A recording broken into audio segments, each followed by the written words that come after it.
Cada vez que mi papá bebía, llegaba a casa sacándose el cinturón antes de cerrar la puerta. Mi mamá sangraba en silencio. Después, yo escuchaba sus pasos viniendo hacia mi cuarto. La noche que ella intentó suicidarse con veneno, descubrí que tenía más fuerza de la que imaginaba. Buenos días, mis queridas y mis queridos, o buenas tardes, o buenas noches, dependiendo de la hora en que me estén viendo, ahí en su casa. Mi nombre es Lourdes María Rodríguez, tengo 70 años de edad, y hoy vivo aquí en Toluca, Estado de México, en esta ciudad fría que está allá en las montañas. Estoy aquí en mi cocina calientita preparando masa para quesadillas para vender en el tianguis mañana temprano. Miren, tengo las manos todas enharinadas, la mesa cubierta de discos de masa y el olor de este aceite calentándose ya está perfumando toda la casa. Aprendí a hacer quesadillas hace unos 15 años, cuando me jubilé y necesité buscar una manera de aumentar mis ingresos. Comencé vendiendo a los vecinos. Después la gente fue pidiendo más y hoy vendo un promedio de 200 quesadillas cada sábado en el tianguis municipal. Es un trabajo que me distrae, me hace sentir útil y todavía me ayuda a pagar las cuentas. Saben, hay gente que piensa que las personas mayores ya no sirven para nada, que nosotros solo servimos para estar sentados viendo la televisión. Pero yo no estoy de acuerdo, ¿eh? Mientras Dios me dé salud y fuerza en estos brazos, voy a seguir trabajando. Hago quesadillas de carne, de queso, de huitlacoche, de pollo. La gente las adora. Tengo clientes que llegan temprano al tianguis solo para asegurar las quesadillas calientitas. Esto me llena el corazón de alegría, de verdad. Es una satisfacción muy grande ver a las personas saboreando lo que uno hace con tanto cariño. Antes de continuar mi historia, quisiera hacerles un pedido especial a ustedes que me están viendo ahora. Si les está gustando lo que están viendo, denle clic al dedito arriba para ayudarme, suscríbanse al canal Memorias de las Abuelas y activen la campanita para no perderse los próximos videos. Y cuéntenme aquí en los comentarios de qué ciudadcita me están viendo y a qué horita del día encontraron este video de la abuela aquí, si tempranito tomando su cafecito o por la tardecita después de comer o ya de noche antes de dormir. Yo siempre leo todos los comentarios y me pone muy feliz saber de dónde son ustedes y cuándo sacan un tiempito de su día para escuchar las historias de esta abuela aquí. Cuéntenme, ¿sí? Vamos a crear una cadena de cariño aquí en los comentarios. Pero ahora les voy a contar una historia que marcó mucho mi vida. Una historia que comenzó allá en mi infancia en un rancho aislado en las afueras de Toluca y que cambió completamente el rumbo de mi existencia. Es una historia pesada, difícil, pero que terminó bien, gracias a Dios. Y cuento esta historia para ustedes porque creo que puede ayudar a alguien que esté pasando por algo parecido. A veces una se siente tan sola, tan sin salida, que piensa que ya no hay remedio. Pero siempre lo hay, mis queridos. Siempre hay una luz al final del túnel, por más oscuro que parezca el camino. Yo nací en 1955, en un rancho pequeño en las afueras de Toluca. Mi papá se llamaba Armando Rodríguez, un hombre alto, fuerte, de ojos oscuros y temperamento difícil. Mi mamá era Ivonne, una mujer bajita, delgada, de cabellos negros, siempre recogidos en un chongo y con una manera muy callada, muy apagada. Yo fui hija única, no tuve hermanos. Vivíamos en una casa de adobe con 3 piezas apenas, una cocina con estufa de leña, un cuarto que era de mis papás y otro cuartito más chico que era mío. El piso era de tierra apisonada, las paredes de adobe también, y en el invierno el viento helado de Toluca entraba por todas las rendijas. Mi papá trabajaba como caporal en un rancho grande ahí cerca. Cuidaba el ganado, organizaba las labores del campo y tenía fama de ser un hombre bravo, medio autoritario. El patrón lo apreciaba porque era bueno para el trabajo, pero los peones le tenían miedo. Andaba siempre con un chicote en la cintura y un sombrero de ala ancha que escondía la mitad de su rostro. Mi mamá no trabajaba fuera, cuidaba la casa, el solar donde sembraba verduras, criaba gallinas y me cuidaba a mí. Ella era muy dedicada, pero siempre con ese aire de tristeza, como si cargara un peso muy grande sobre sus hombros. Cuando yo era pequeña, entre los 5 y 12 años, mi vida era sencilla. Me despertaba temprano con el canto del gallo. Ayudaba a mi mamá a traer agua del pozo, alimentaba a las gallinas, barría el patio. Jugaba sola la mayoría de las veces, porque la casa más cercana quedaba a kilómetros de distancia. Hacía muñecas de hojas de maíz. Jugaba a la comidita debajo del árbol de higos viejo que había en el solar. Corría detrás de las gallinas. Tenía una perrita callejera llamada Princesa, que era mi compañera de todas las horas. Dormíamos juntas, comíamos juntas, jugábamos juntas. Esa perrita era mi mejor amiga. Mi papá siempre fue un hombre de tomar. Desde que tengo memoria, todos los fines de semana iba a la tienda del señor José Antonio, que quedaba unos 3 kilómetros camino abajo, y pasaba horas ahí tomando tequila con los otros hombres. Regresaba siempre de noche, manejando el bocho azul que había comprado usado, haciendo curvas en el camino de tierra. Escuchábamos el ruido del motor de lejos, y mi mamá ya se ponía tensa, arreglando la mesa, calentando la comida, preparando todo bien para no darle motivo de pelea. Pero aunque todo estuviera bien, él siempre encontraba la manera de quejarse. La comida estaba fría, el arroz estaba pasado, los frijoles sin sal, la carne dura. Cualquier cosa era motivo para que empezara a gritar. Yo veía a mi mamá bajar la cabeza, pedir perdón, correr a calentar de nuevo, a sazonar mejor. Él golpeaba la mesa, tiraba el plato al piso, la insultaba de incompetente, de tonta, de inútil. En esos momentos, yo me escondía en mi cuartito, me tapaba los oídos con la almohada, rezaba bajito para que parara. Pero conforme fui creciendo, los gritos fueron aumentando y ahí empezaron los otros sonidos. El sonido de su mano golpeando su rostro, el sonido de ella cayendo al piso, el sonido del llanto ahogado, porque tenía miedo de hacer ruido y ponerlo más nervioso todavía. Yo me quedaba acurrucada en la cama, temblando de miedo, sin saber qué hacer. Era una niña sola, sin tener a dónde correr, sin tener a quién llamar. Recuerdo que una vez yo debía tener unos 11 años.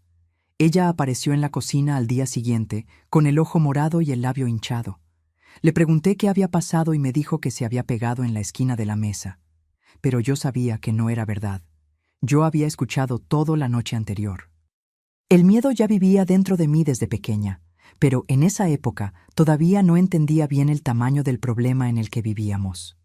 Cuando cumplí 18 años, en 1973, ya era una muchacha hecha, alta, delgada, con el cabello largo y oscuro, igual que el de mi mamá. Había terminado la primaria en una escuelita rural que quedaba a unos 7 kilómetros de nuestra casa. Pero no pude seguir estudiando porque no había manera de llegar a la secundaria del pueblo todos los días. Ayudaba a mi mamá en casa, cuidaba las gallinas, sembraba y cosechaba las verduras, lavaba ropa en el lavadero afuera, planchaba con esas planchas pesadas de carbón. Mi vida era eso, esa rutina cerrada, ese mundo pequeño y sofocante. Mi papá seguía tomando todos los fines de semana y su comportamiento fue empeorando con los años. Ya no era solo gritar y golpear la mesa. Golpeaba a mi mamá con frecuencia, a veces con la mano abierta, a veces con el puño cerrado, a veces con el cinturón de cuero que se quitaba de los pantalones antes de entrar a la casa. Yo escuchaba el ruido de la hebilla golpeando, la escuchaba a ella suplicándole que parara. Escuchaba los gemidos de dolor. Y yo, aunque ya era adulta, me sentía completamente impotente, porque si intentaba defenderla, me golpeaba a mí también. Y él era mucho más fuerte que nosotras dos juntas. Recuerdo que un viernes de julio, en pleno invierno de 1973, llegó a casa más borracho de lo normal. El bocho casi se sale del camino. Llegó tambaleándose, cerró la puerta con violencia. Mi mamá y yo estábamos en la cocina, ella terminando de hacer la cena y yo poniendo la mesa. Él entró sin saludar, fue directo al fregadero, metió la cabeza debajo del chorro, bebió agua directo del grifo, después se volteó y miró la comida que estaba en la mesa.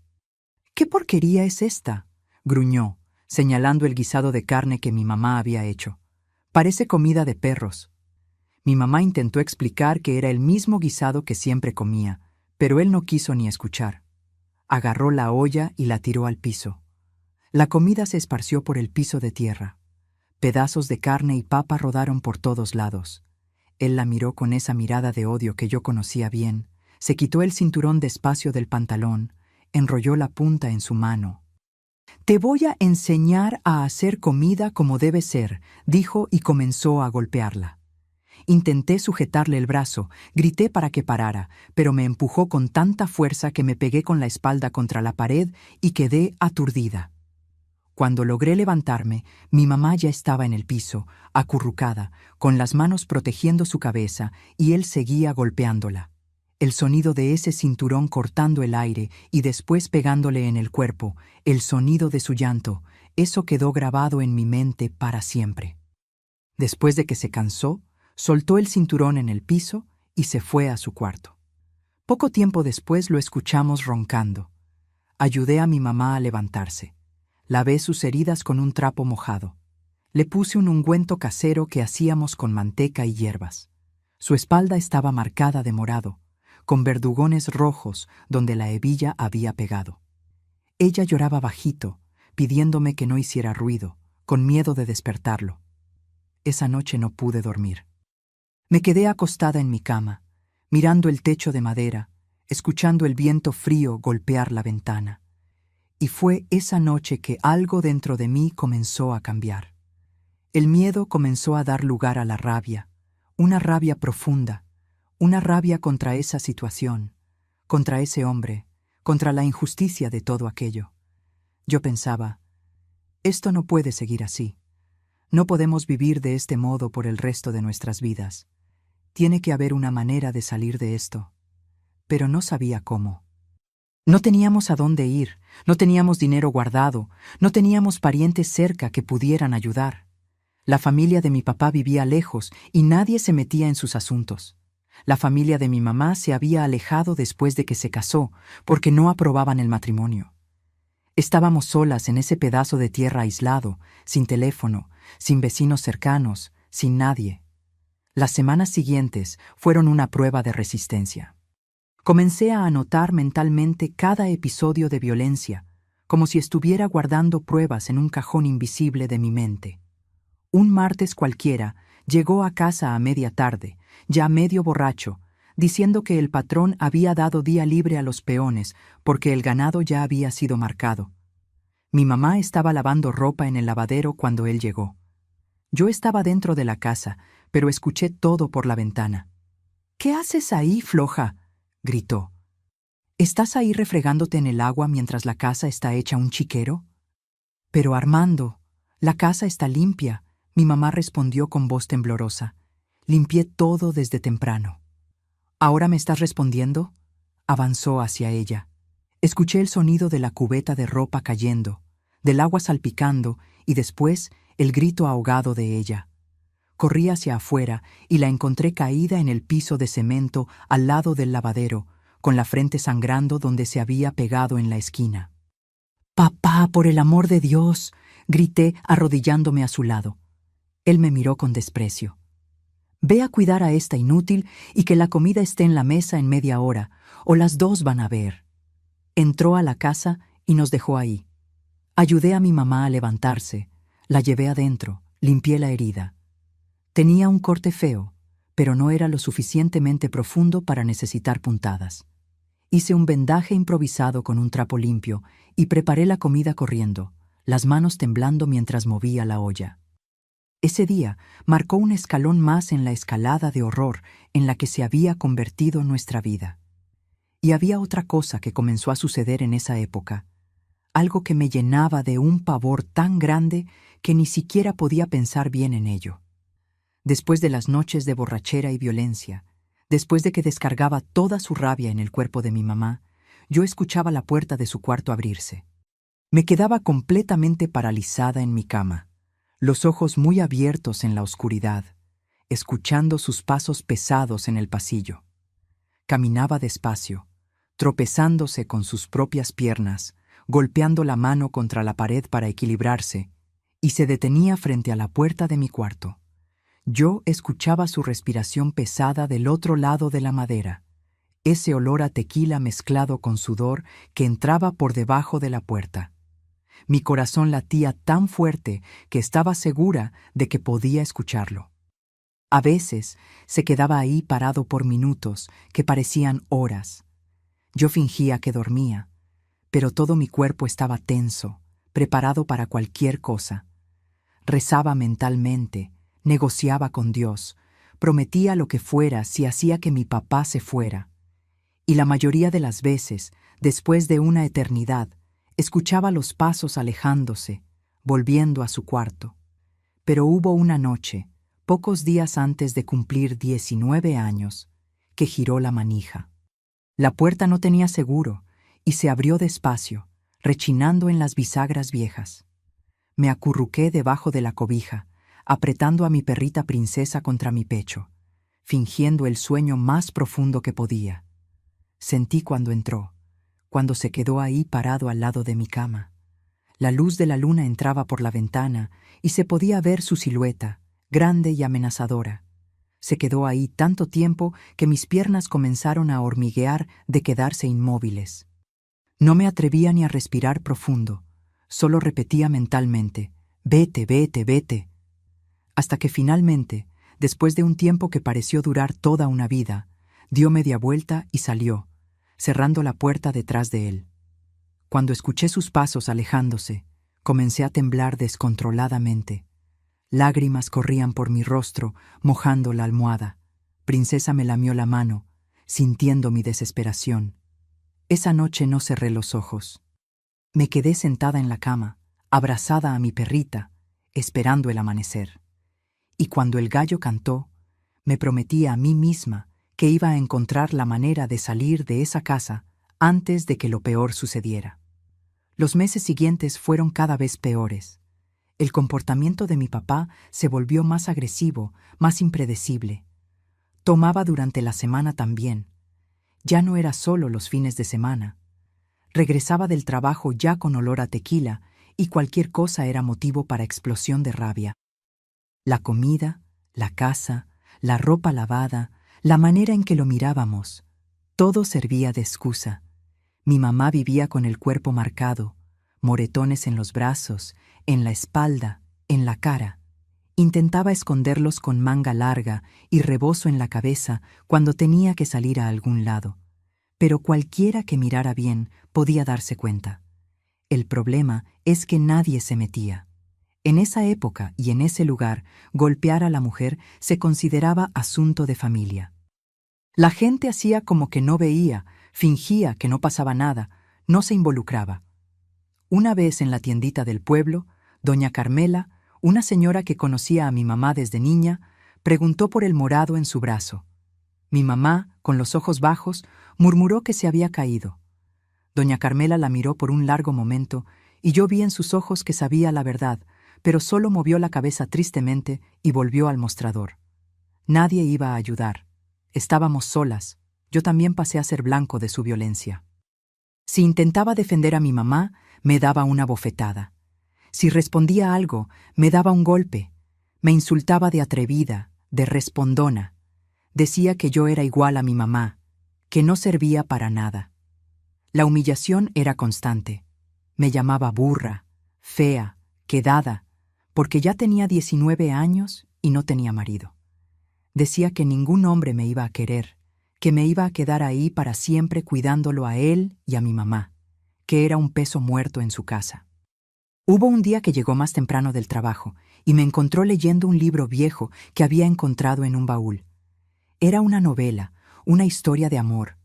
Arrancó el libro de mi mano y lo tiró en la estufa de leña. Me quedé ahí mirando las páginas curvarse y convertirse en ceniza, y lloré. No solo por el libro, sino por todo, por toda esa vida sin color, sin alegría, sin futuro. Pero lo peor no eran las golpizas, lo peor era el miedo que vivía dentro de mí todo el tiempo. El miedo de cuándo iba a llegar, de cómo iba a estar, de qué iba a hacer. Era un miedo que me carcomía por dentro, que me dejaba siempre tensa, siempre alerta, siempre lista para correr o para defenderme. No podía relajarme nunca. Vivía en un estado de tensión permanente que me fue enfermando poco a poco. Comencé a tener pesadillas. Soñaba que me perseguía por la casa con el cinturón en la mano, que intentaba correr pero mis piernas no obedecían, que gritaba pero ningún sonido salía de mi garganta. Despertaba sudada, con el corazón disparado, y me quedaba ahí en la oscuridad, escuchando los sonidos de la noche, con miedo de escuchar sus pasos viniendo hacia mi cuarto. Porque había otra cosa. Después de que tomaba y golpeaba a mi mamá, después de que ella se acurrucaba en la esquina de su cuarto, sangrando y llorando bajito, yo escuchaba la puerta de su cuarto abrirse y escuchaba sus pasos pesados en el pasillo de tierra. Venía despacio, tambaleándose, golpeando la pared, y se detenía frente a la puerta de mi cuarto. A veces solo se quedaba ahí parado, respirando fuerte del otro lado de la puerta. Yo fingía que dormía, contenía la respiración, me quedaba completamente inmóvil debajo de la cobija. Después de un tiempo que parecía una eternidad, regresaba a su cuarto. Pero había noches que giraba la manija, entraba, se quedaba ahí parado en la oscuridad, mirándome. Yo mantenía los ojos cerrados, fingiendo sueño profundo, pero sentía su presencia ahí, ese olor a tequila y sudor, esa respiración pesada. El terror que sentía en esos momentos no tiene palabras para describir. Era un pavor tan grande que me dejaba helada incluso debajo de todas las cobijas. Mi corazón latía tan fuerte que estaba segura de que podía escucharlo, y me quedaba ahí, inmóvil, rezando en silencio para que se fuera, para que no hiciera nada, para que aquello terminara pronto. La mayoría de las veces terminaba saliendo y volviendo a su cuarto, pero esa amenaza silenciosa, ese miedo de lo que podría suceder, eso me destruía por dentro. Comencé a tener miedo de dormir. Me quedaba despierta toda la noche, sentada en la cama, recargada contra la pared, abrazada a mi perrita princesa, esperando el amanecer. Solo me relajaba cuando escuchaba al gallo cantar, porque sabía que pronto se despertaría y saldría a trabajar. Hablé con mi mamá sobre eso algunas veces, pero siempre cambiaba el tema. Me decía que pusiera seguro a la puerta de mi cuarto, pero la puerta no tenía seguro. Me decía que no le hiciera caso, que rezara y confiara en Dios. Ella misma estaba tan quebrada, tan derrotada, que no tenía fuerzas ni para defenderse, mucho menos para defenderme. Vivíamos en un estado de supervivencia, solo intentando pasar un día más, una noche más sin morir. Adelgacé mucho en esa época. Perdí el apetito, perdí el sueño, perdí las ganas de vivir. Me miraba en el espejo y veía a una muchacha acabada, con ojeras profundas, piel pálida, expresión de miedo en el rostro. Tenía 19 años y parecía una anciana. La juventud me había sido robada en esa casa de horrores. Hubo una tarde de diciembre, el calor era insoportable, que vi a mi mamá desmayarse en la cocina mientras movía una olla. Corrí hasta ella, le puse un trapo mojado en la frente, le di agua. Cuando abrió los ojos, le pregunté si estaba enferma, si necesitaba doctor. Ella solo movió la cabeza y dijo que era cansancio. Pero yo sabía que no era solo eso. Era el peso de años y años de sufrimiento, de violencia, de humillación. Su cuerpo estaba rindiéndose y su alma ya se había rendido hace tiempo. Fue una noche de tormenta, en enero de 1975, que todo llegó al límite. Yo tenía 20 años recién cumplidos.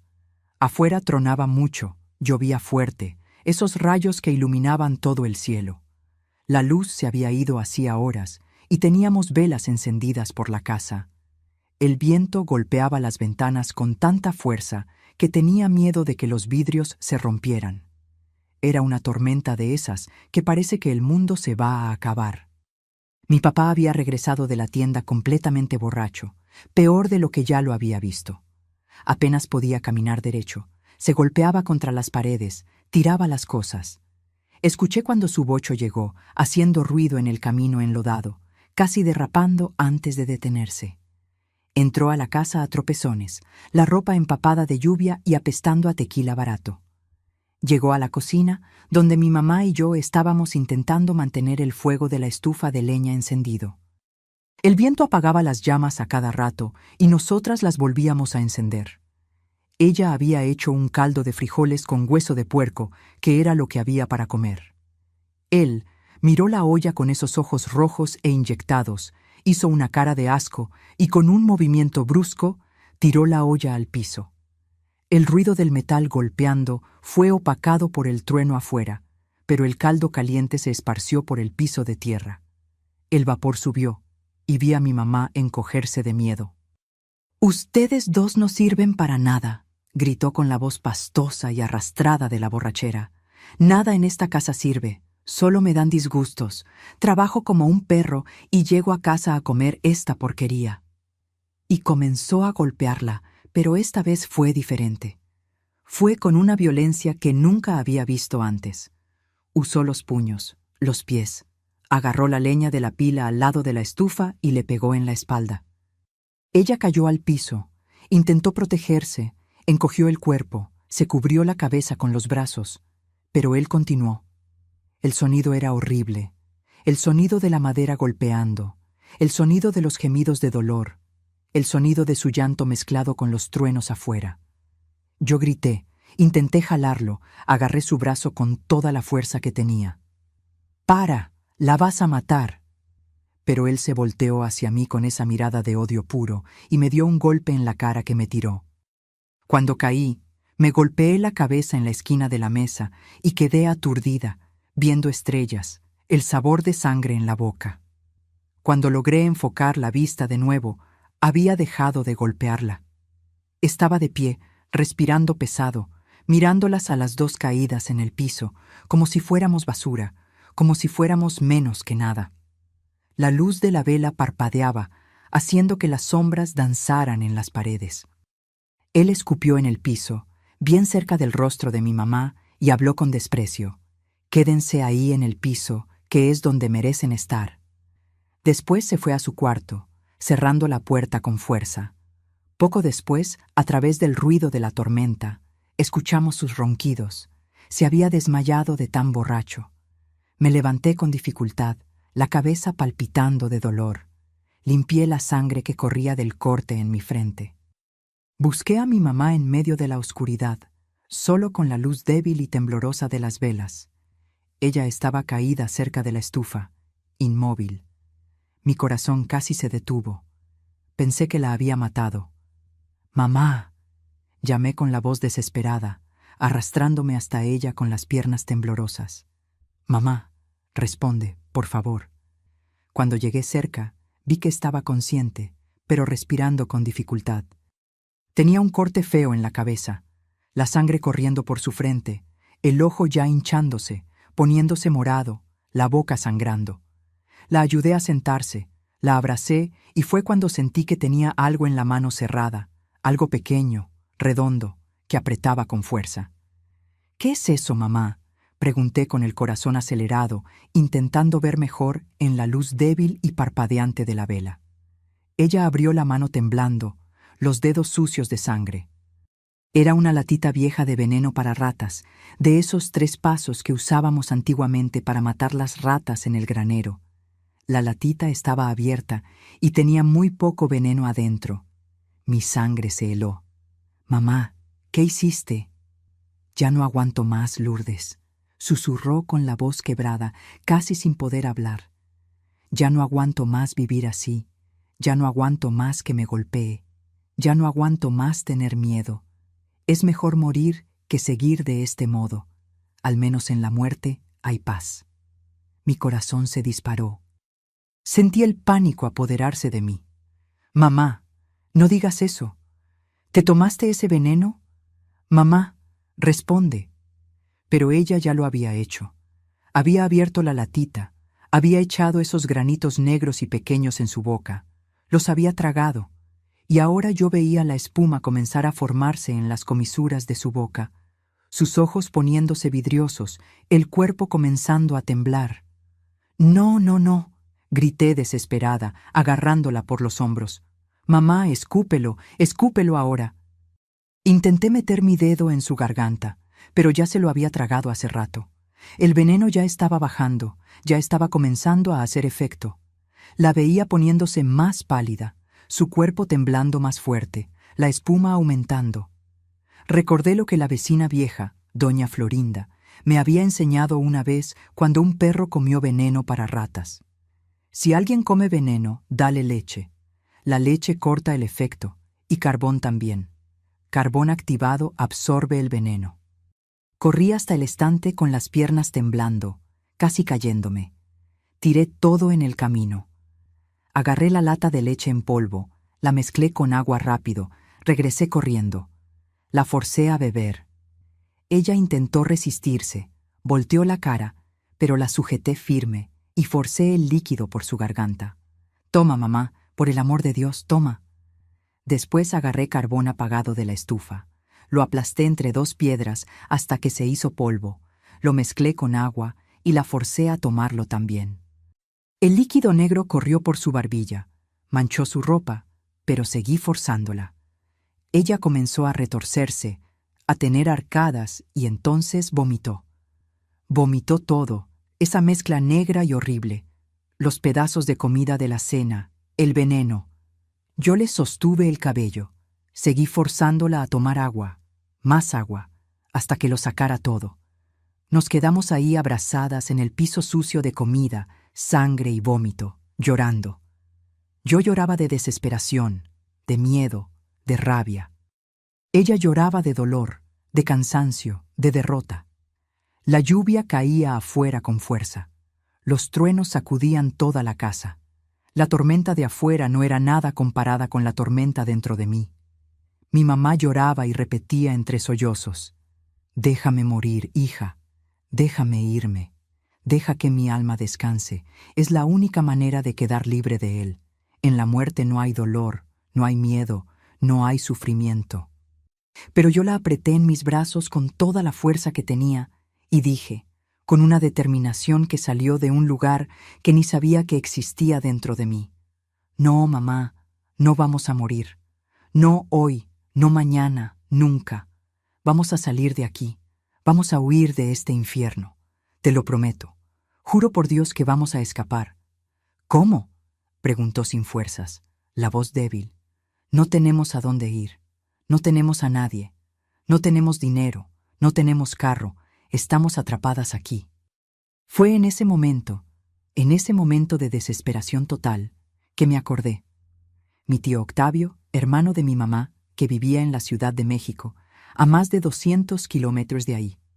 Era policía judicial, un hombre respetado, conocido, temido, hasta un hombre que tenía poder, que tenía autoridad, que podía ayudar. Hacía años que no teníamos contacto con él porque mi papá lo había prohibido. Dijo que la familia de mi mamá era un montón de metidos, de aprovechados, y que no quería saber de ninguno de ellos.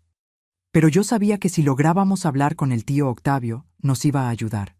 Siempre fue protector con mi mamá cuando eran jóvenes. «Tenemos al tío Octavio», dije, limpiándome las lágrimas de la cara con el dorso de la mano. «Él es policía. Él nos va a sacar de aquí».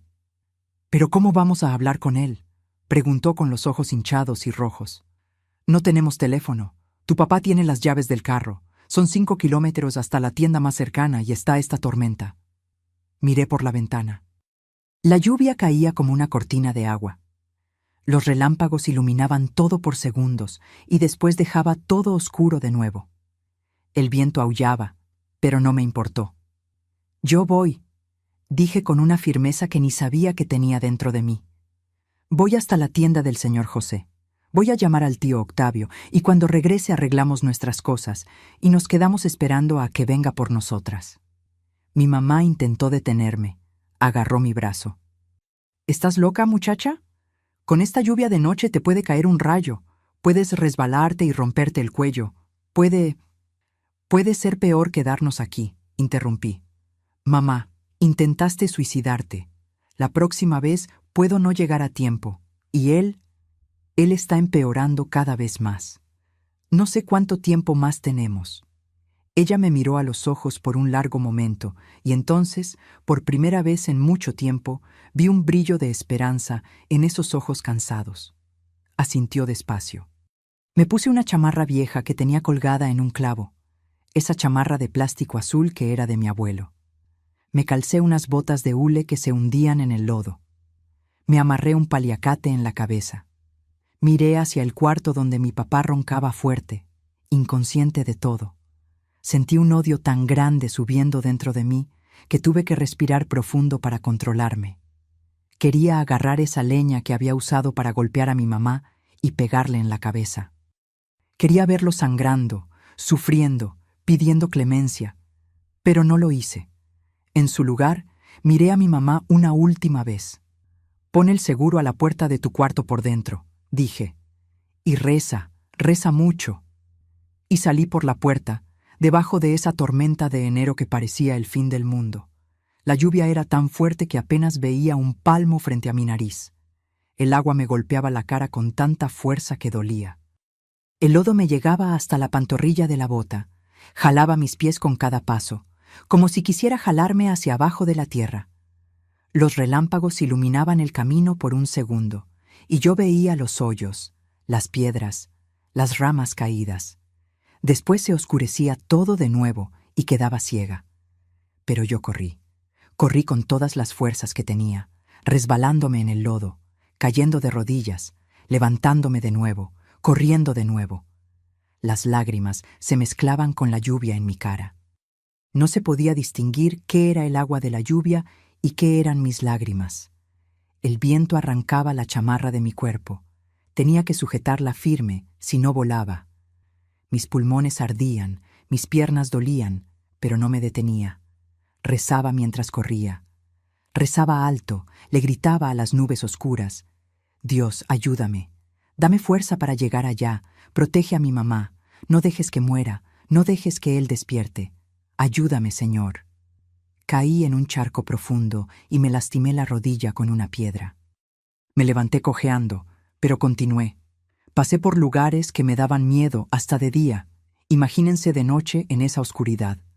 El puente viejo de madera sobre el arroyo que se balanceaba peligrosamente con el viento. El monte donde decían que había víboras. El árbol de higos enorme que parecía un monstruo en la oscuridad. Cuando llegué a la tienda del señor José, después de lo que pareció una eternidad, pero deben haber sido unos 40 minutos, estaba irreconocible.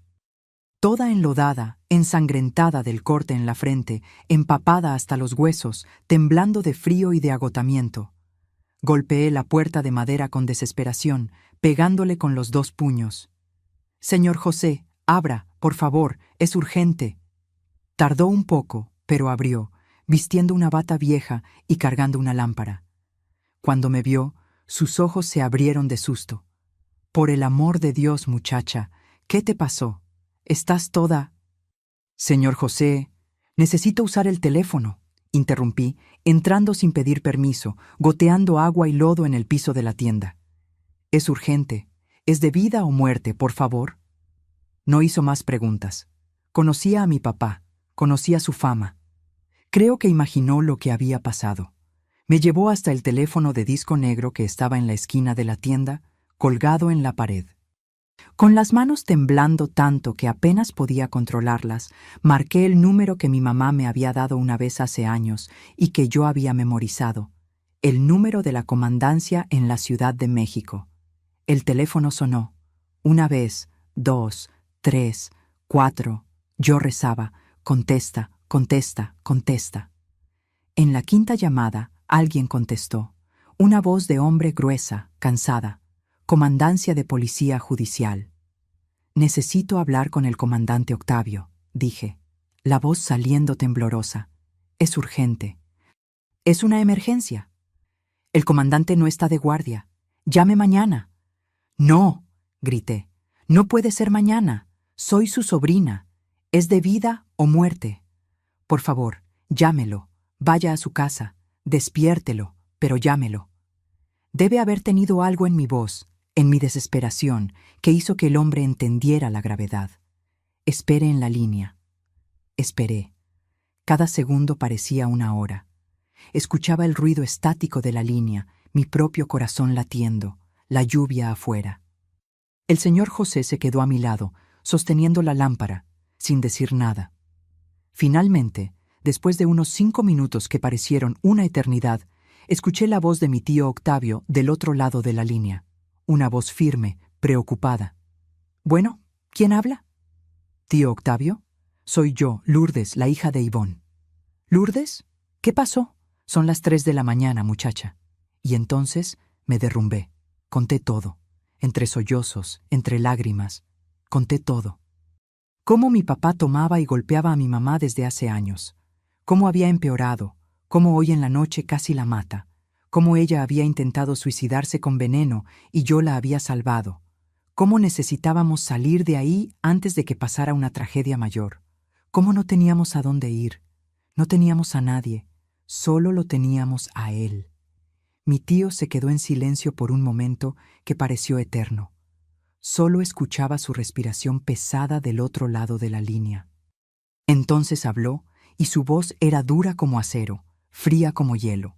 «Lourdes, escucha bien lo que te voy a decir. Regresa a casa ahora. Arregla sus cosas, lo que quepa en un bulto.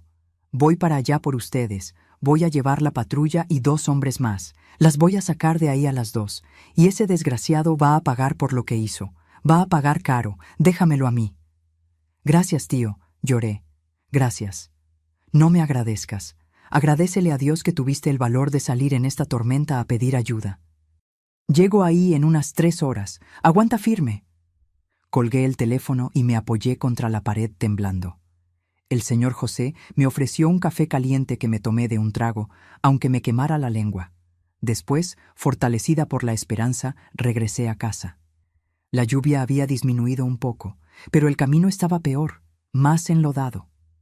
Corrí de nuevo, cojeando por la rodilla lastimada, pero no me importó el dolor.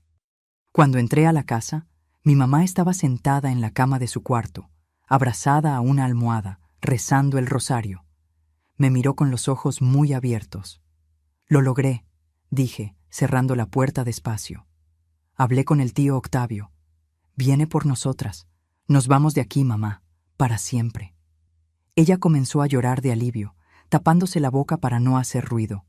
Nos abrazamos, mojadas de lluvia y sudor y lágrimas.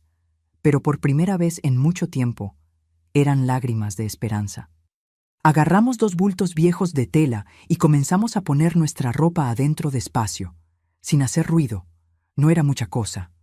Unos vestidos viejos, unas faldas remendadas, ropa interior, una muda de ropa mejor que cada una tenía para ir a misa. Mi mamá guardó la fotografía de su boda. No sé por qué quiso llevar eso, pero no pregunté. Guardó también una medalla de la Virgen de Guadalupe que su mamá le había dado cuando era niña y un rosario muy viejo que había pertenecido a su abuela. Yo agarré a mi perrita princesa en brazos. Ella me lamió la cara, sintiendo que algo diferente estaba pasando. No iba a dejarla ahí. Era mi única amiga, mi compañera de todas las horas. A donde yo fuera, ella iba también. Nos sentamos en el portal debajo del techo, que protegía un poco de la lluvia que todavía caía, y nos quedamos esperando. Cada ruido me hacía brincar. Cada vez que el viento soplaba fuerte, pensaba que era él despertándose. Cada vez que escuchaba un trueno más fuerte, mi corazón se disparaba. Mi mamá rezaba el rosario en voz baja, pasando las cuentas entre los dedos temblando, los labios moviéndose en oraciones silenciosas. Yo miraba el camino enlodado, oscuro, rezando para ver las luces de la patrulla de mi tío aparecer pronto. El tiempo pasaba despacio, muy despacio. Yo miraba el reloj viejo que teníamos en la pared. Las 4 de la mañana, 4:30, 5:30. Cada minuto que pasaba, el miedo aumentaba. ¿Y si mi papá despertaba? ¿Y si se daba cuenta de que estábamos arreglando las cosas? ¿Y si se ponía más violento todavía?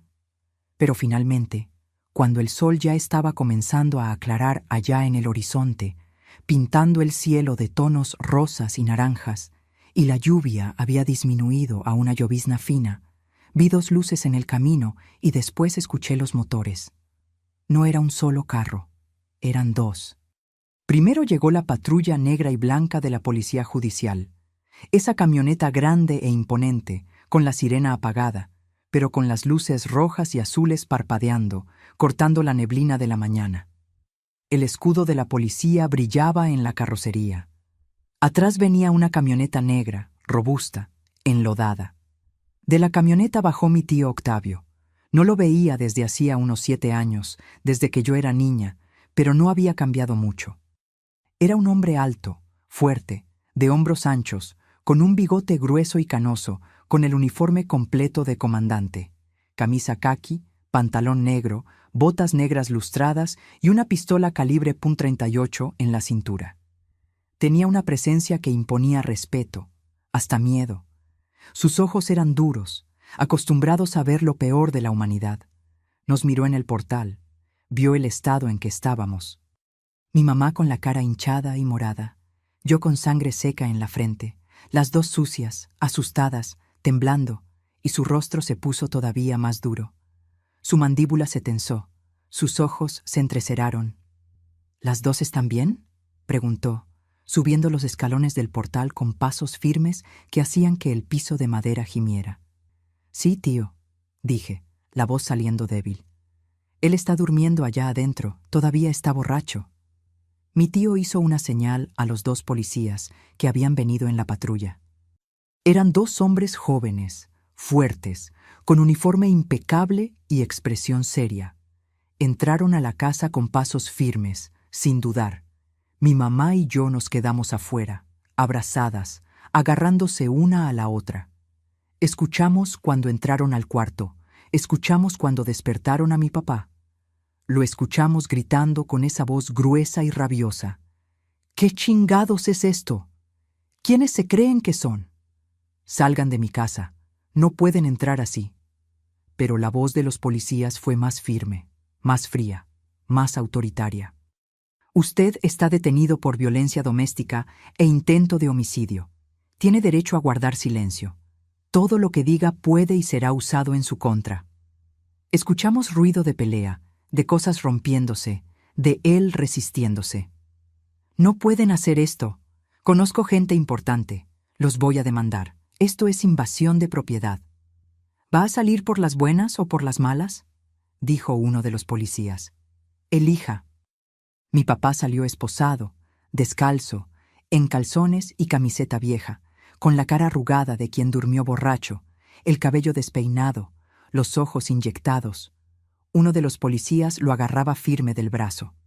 Cuando vio a mi tío Octavio parado ahí en el portal, con los brazos cruzados y una expresión de desprecio total, mi papá intentó decir algo, intentó explicarse. Mira, Octavio, esto es un malentendido. Estas mujeres están locas, son mentirosas. Ellas... Mi tío levantó la mano, cortando sus palabras en el aire.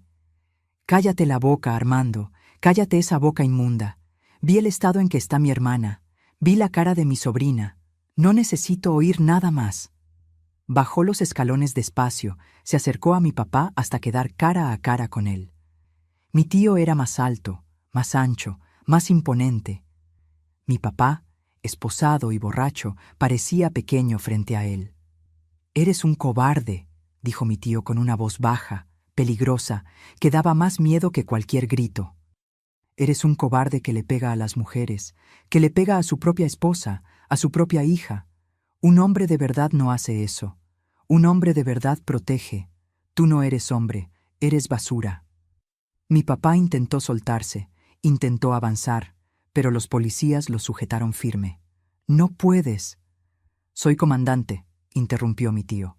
«Puedo todo lo que la ley me permite, y la ley dice que vas para el reclusorio, vas al oriente. Y quiero ver si eres tan valiente allá también. Quiero ver si le pegas a los hombres allá, como le pegabas a estas mujeres indefensas. Quiero ver si duras una semana allá adentro sin convertirte en la vieja de algún reo». Metieron a mi papá dentro de la patrulla. Nos miró a través de la ventana con rabia, con odio, intentó decir algo, pero uno de los policías cerró la puerta con fuerza. Lo último que vi de mi papá fue él sentado en el asiento de atrás de la patrulla, esposado, derrotado, siendo llevado lejos de ese rancho aislado donde había sido rey y tirano por tantos años. Mi tío se volteó hacia nosotras y por primera vez su expresión se suavizó. Abrió los brazos. «Vengan acá, Yvonne. Vengan acá, Lourdes». Corrimos hasta él y nos abrazó con fuerza, con cariño, con protección. Mi mamá lloró en su hombro como una niña, sollozando, desahogando todo el sufrimiento de años. Yo abracé a los dos con mi perrita apretada entre nosotras. «Se acabó», dijo mi tío, acariciando el cabello de mi mamá.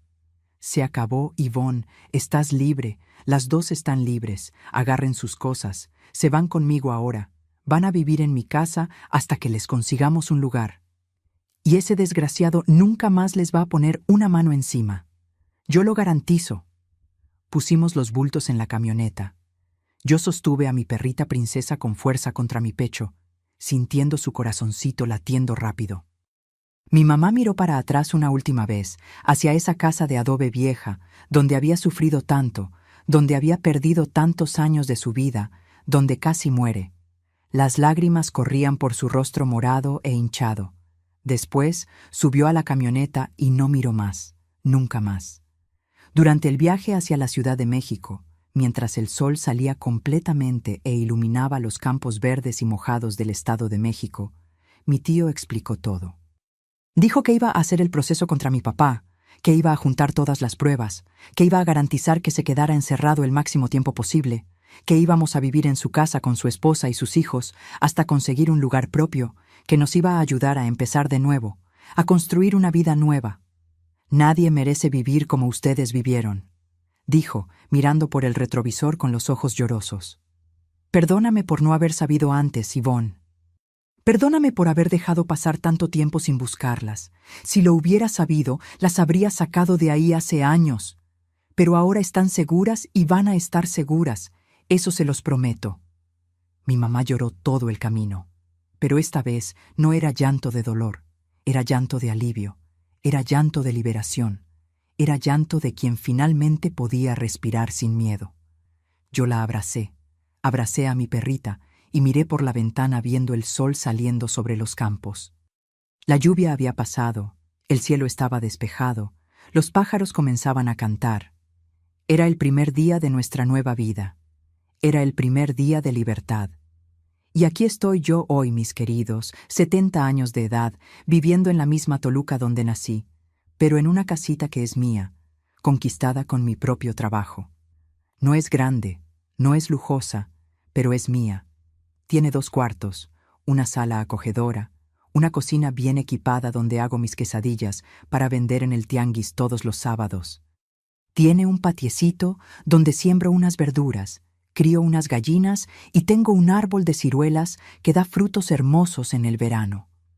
En el invierno, cuando nieva en Toluca, me quedo mirando por la ventana, tomando café de olla bien caliente, agradeciendo por tener un techo sobre mi cabeza que es mío, que nadie me puede quitar. Mi mamá vivió conmigo hasta que falleció hace 8 años. Vivió hasta los 82 años y los últimos 30 años de su vida fueron tranquilos, en paz. Cosía para afuera, hacía trabajos de tejido hermosos que la gente le encargaba, cuidaba el jardín con tanto cariño que sus flores eran las más bonitas de la calle. Nunca más se casó, nunca más quiso saber de hombres, pero era feliz a su manera, cuidando a los nietos cuando venían a visitar, participando en la iglesia, yendo a las reuniones del grupo de la tercera edad, viviendo una vida sencilla y digna.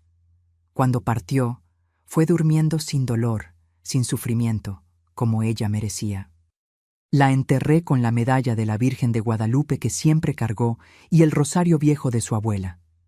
Yo me casé a los 25 años con un hombre bueno, trabajador, honesto, que me respetaba. Se llamaba Valdivino, trabajaba en un aserradero. Era un hombre sencillo, pero de corazón enorme. Nunca me levantó la voz, nunca levantó la mano. Siempre me trató con cariño y respeto. Tuvimos 3 hijos, 2 hombres y una mujer. Crié a mis hijos con mucho amor, pero también con firmeza, enseñándoles a respetar a las mujeres, a nunca ser violentos, a ser hombres de bien. Mi esposo Valdivino falleció hace 15 años de infarto al corazón, pero me dejó bien encaminada, con la casa pagada y un dinerito guardado. Hoy mis hijos son adultos, casados, con sus propias familias. Mi hijo mayor es profesor de historia en la secundaria estatal. El de en medio trabaja en una empresa de transportes. Mi hija menor es enfermera en el hospital de Toluca. Tengo 7 nietos que son la alegría de mi vida, que van de 3 hasta 15 años.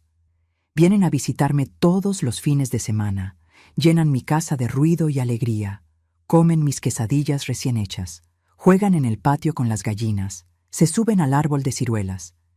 Es la mayor felicidad del mundo escuchar sus risas, verlos corriendo por la casa, sentir ese olor de infancia feliz que yo nunca tuve. Mi día a día es sencillo, pero gratificante. Me despierto tempranito, alrededor de las 5 de la mañana. Hago mi café con leche bien fuerte y como pan casero con mermelada de ciruela, que yo misma hago de las ciruelas de mi árbol. Después voy a cuidar las gallinas, recoger los huevos todavía calientitos, regar la huerta donde siembro lechuga, tomate, cilantro. Los lunes, miércoles y viernes hago masa para quesadillas y preparo los rellenos. Pico la carne bien finita, la sazona bien, preparo la salsa, congelo todo bien en porciones. El sábado de mañana, bien tempranito, mi hijo mayor viene por mí en su carro y me lleva al tianguis municipal. Monto mi puestecito en el mismo lugar de siempre, prendo el anafre, pongo el aceite a calentar y comienzo a freír las quesadillas. El olor se esparce y luego empiezan a llegar los clientes. La gente ya me conoce. Ya sabe que las quesadillas de Doña Lourdes son las mejores del tianguis. Crujientes por fuera, jugosas por dentro, hechas con cariño. Con el dinero que gano en el tianguis, ayudo a pagar mis recibos de luz y agua, compro mis cositas, compro medicina cuando necesito y todavía me sobra un dinerito para ayudar a los nietos cuando necesitan algo para la escuela. No es mucho, pero es honesto, es mío y me deja feliz poder todavía trabajar, poder todavía ser útil, poder todavía contribuir. Mientras Dios me dé salud, voy a seguir haciendo mis quesadillas. Las tardes de domingo, después de la comida grande en familia, que yo hago con gusto de cocinar, esa tinga bien sazonada, la ensalada, el arroz, los frijoles, la carne asada, me gusta sentarme en mi sillón viejo, ese que era de mi mamá, cubierto con un tejido que ella hizo. Me quedo ahí mirando el patio, viendo las gallinas picoteando, escuchando los pajaritos cantando en el árbol de ciruelas, oliendo el aroma de las flores del jardín que mi mamá sembró y que yo mantengo vivo. Pienso en todo lo que pasé, en todo lo que sobreviví, en todo lo que conquisté, y le agradezco a Dios por haberme dado fuerzas para no rendirme esa noche de tormenta de 1975, cuando salí corriendo en la lluvia a pedir socorro. Mi papá cumplió 10 años de prisión. Salió en 1985, viejo, enfermo, quebrado.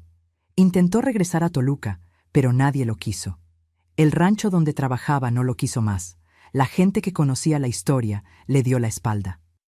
Terminó muriendo solo en una pensión de mala muerte en otra ciudad, el hígado destruido por el tequila. Me avisaron cuando murió. Me preguntaron si quería ir al entierro. Dije que no.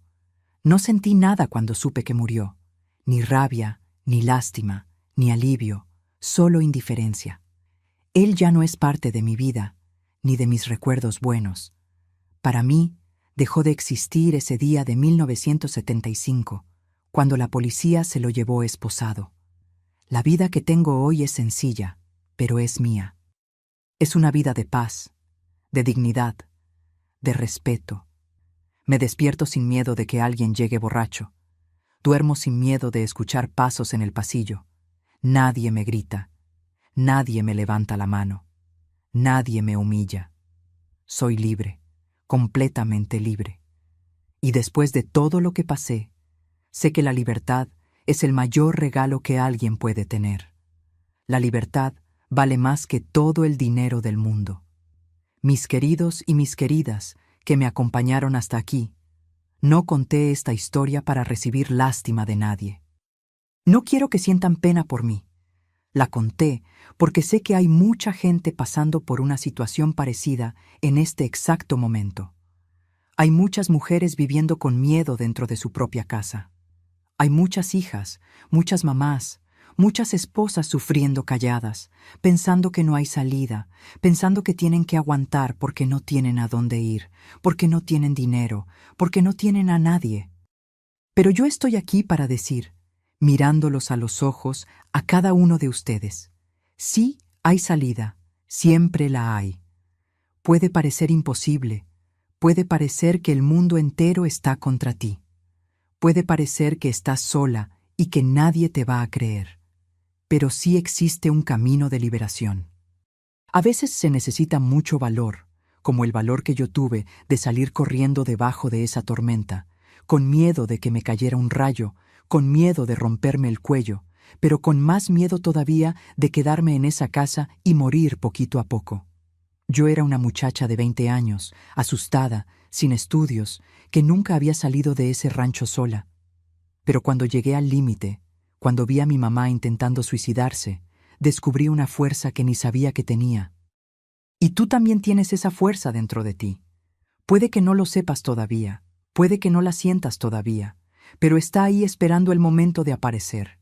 Si estás pasando por algo así, o si conoces a alguien que lo esté, una amiga, una vecina, una prima, una compañera de trabajo, por favor, no te quedes callada. Busca ayuda. Habla con alguien de confianza. Busca a las autoridades. En cada país, en cada ciudad, existen personas e instituciones listas para ayudar.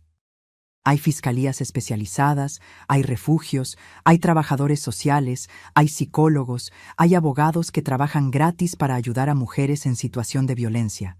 La violencia doméstica no es normal, no es aceptable, no es algo que tengamos que aguantar calladas. No importa lo que él diga, no importa si pide perdón después, no importa si jura que va a cambiar. El respeto y la dignidad son derechos universales. No importa dónde vivas, cuál sea tu cultura, tu religión, tu condición social, nadie tiene derecho a lastimarte. Sé que es difícil, sé que el miedo paraliza, sé que una se queda pensando, ¿y si sale mal? ¿Y si empeora? ¿Y si nadie me cree? ¿Y si me encuentra? ¿Y si no puedo sobrevivir sola? Pero te digo, con toda la experiencia de mis 70 años de vida, vale la pena intentar. Vale la pena luchar por tu vida, por tu libertad, por tu dignidad. Porque vivir con miedo no es vivir, es solo sobrevivir. Es solo existir, respirar, pero no vivir de verdad. Y tú mereces más que eso. Mereces paz, mereces despertar por la mañana sin miedo, mereces dormir por la noche sin terror, mereces ser feliz, mereces respeto, mereces amor de verdad. No ese amor enfermo y violento que lastima y destruye. Nadie tiene derecho a lastimarte, nadie. No importa si es tu papá, tu esposo, tu novio, tu hermano, tu tío. No importa si es el padre de tus hijos, si paga las cuentas, si es importante en la sociedad. Violencia es violencia y es delito. Es delito en cualquier lugar del mundo. Y no estás sola. Hay mucha gente dispuesta a ayudar. Mucha gente buena que trabaja todos los días para proteger a mujeres en situación de riesgo. Y para ustedes que me están viendo y nunca han pasado por esto, gracias a Dios, les pido, estén atentas a las señales a su alrededor. Esa vecina que siempre tiene moretones en el brazo y dice que se cayó. Esa amiga que dejó de salir de casa, que dejó de ir a los encuentros, que siempre está triste y callada. Esa prima que perdió mucho peso, que tiene ojeras profundas, que parece estar apagándose poco a poco. Esa compañera de trabajo que se asusta con cualquier ruido, que vive revisando el celular con miedo, que tiene miedo de llegar a casa. Puede ser que esté sufriendo y no pueda pedir ayuda. Puede ser que tenga vergüenza o miedo, o piense que nadie le va a creer. Son la persona que ella necesita. Sean el oído que escucha sin juzgar. Sean la mano que extiende ayuda. Sean la voz que habla por quien no puede hablar. A veces un simple ¿estás bien?, dicho con sinceridad, puede abrir la puerta para que una persona se abra y pida socorro. Juntos, como comunidad, como familia humana, podemos hacer la diferencia. Podemos salvar vidas, como mi tío Octavio salvó la mía y la de mi mamá esa noche. Él podría haber dicho, no me meto en pleitos de marido y mujer.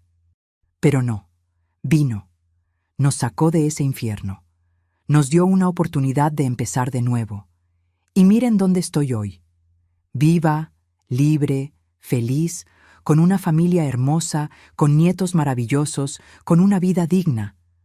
Todo esto porque tuve el valor de correr debajo de esa tormenta y porque mi tío tuvo el valor de ayudarnos y porque mi mamá, aunque quebrada, aunque derrotada, todavía tenía una chispa de ganas de vivir que hizo que aceptara la ayuda y saliera de esa casa. Ahora quiero hacerles un pedido muy especial. Si vieron esta historia hasta aquí, si les tocó el corazón de alguna manera, si entendieron el mensaje que quise transmitir, quiero que hagan 2 cosas por mí. Primero, suscríbanse a este canal Memorias de las Abuelas, aquí abajo, y activen la campanita de notificaciones, porque voy a seguir contando historias como esta, historias de superación, historias de mujeres que sobrevivieron y vencieron. Y mientras más gente escuche estas historias, más gente va a tener el valor de buscar ayuda. Segundo, dejen aquí en los comentarios solo una palabra, la palabra libertad. Escriban libertad en los comentarios para que yo sepa cuántas personas vieron hasta el final y entendieron lo que quise decir. Quiero ver una cadena de libertad aquí abajo. Quiero ver cientos, miles de personas dejando esa palabra. Porque cada libertad que lea va a ser un recordatorio de que mi historia puede ayudar a alguien. Y por favor, compartan este video. Compártanlo con sus amigas, con su familia, con toda la gente que conozcan, porque puede ser que alguien a quien aman esté pasando por esto y necesite escuchar que hay salida. Puede salvar una vida, puede ser la diferencia entre la vida y la muerte de alguien. Háganlo ahora, no lo dejen para después. No esperen ni un minuto más. Suscríbanse, activen la campanita, dejen la palabra libertad en los comentarios y compartan. Háganlo por todas las mujeres que están sufriendo en silencio en este exacto momento. Gracias, mis queridos, por haberme escuchado con tanta paciencia. Gracias por haberse quedado conmigo hasta el final de esta historia que no fue fácil de contar. Que Dios los bendiga a cada uno de ustedes, que vivamos siempre en libertad, en paz y en dignidad. Que ninguna mujer tenga que pasar por lo que mi mamá y yo pasamos, y que siempre tengamos el valor para ayudar a quien lo necesita. Un beso grande y apretado de esta abuela aquí del corazón frío de Toluca, Estado de México, donde el invierno es riguroso, pero el corazón de uno es caliente. Quédense con Dios, mis amores, y recuerden, siempre hay salida, siempre hay esperanza, siempre hay libertad esperándote del otro lado del miedo. Hasta la próxima historia.